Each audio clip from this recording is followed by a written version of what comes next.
Chapter 25. So in the 9th year of Zedekiah's reign, on the 10th day of the 10th month, Nebuchadnezzar, king of Babylon, marched against Jerusalem with his whole army.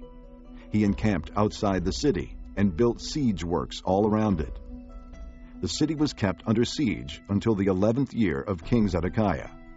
By the 9th day of the 4th month, the famine in the city had become so severe that there was no food for the people to eat.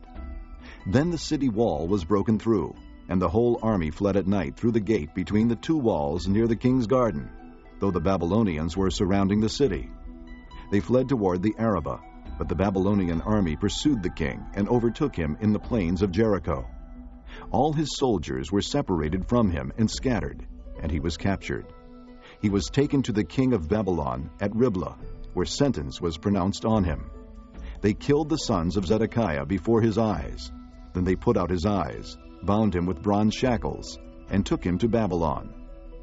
On the 7th day of the 5th month, in the 19th year of Nebuchadnezzar, king of Babylon, Nebuzaradan, commander of the imperial guard, and official of the king of Babylon, came to Jerusalem. He set fire to the temple of the Lord, the royal palace, and all the houses of Jerusalem. Every important building he burned down.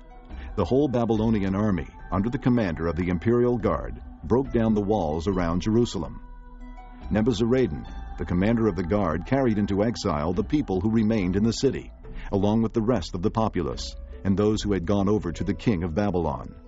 But the commander left behind some of the poorest people of the land to work the vineyards and fields.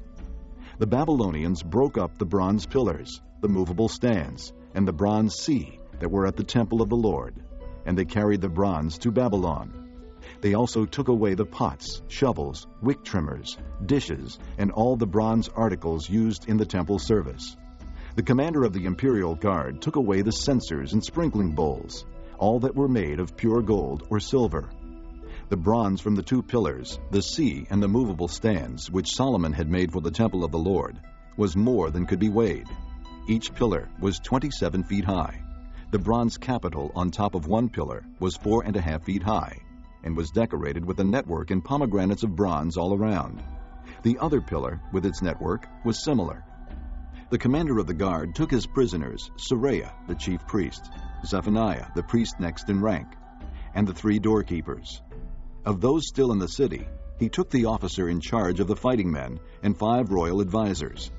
He also took the secretary, who was chief officer in charge of conscripting the people of the land, and 60 of his men who were found in the city. Nebuzaradan, the commander, took them all and brought them to the king of Babylon at Riblah. There at Riblah, in the land of Hamath, the king had them executed. So Judah went into captivity, away from her land. Nebuchadnezzar, king of Babylon, appointed Gedaliah, son of Ahikam, the son of Shaphan, to be over the people he had left behind in Judah. When all the army officers and their men heard that the king of Babylon had appointed Gedaliah as governor, they came to Gedaliah at Mizpah. Ishmael, son of Nethaniah, Johanan, son of Kareah, Seraiah, son of Tanhumeth, the Netophathite, Jaazaniah, the son of the Maacathite, and their men. Gedaliah took an oath to reassure them and their men.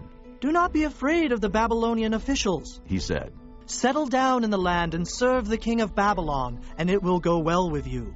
In the 7th month, however, Ishmael, son of Nethaniah, the son of Elishama, who was of royal blood, came with 10 men and assassinated Gedaliah, and also the men of Judah and the Babylonians who were with him at Mizpah. At this, all the people from the least to the greatest, together with the army officers, fled to Egypt for fear of the Babylonians. In the 37th year of the exile of Jehoiakim, king of Judah, in the year Evil-Merodach became king of Babylon, he released Jehoiakim from prison on the 27th day of the 12th month. He spoke kindly to him and gave him a seat of honor higher than those of the other kings who were with him in Babylon.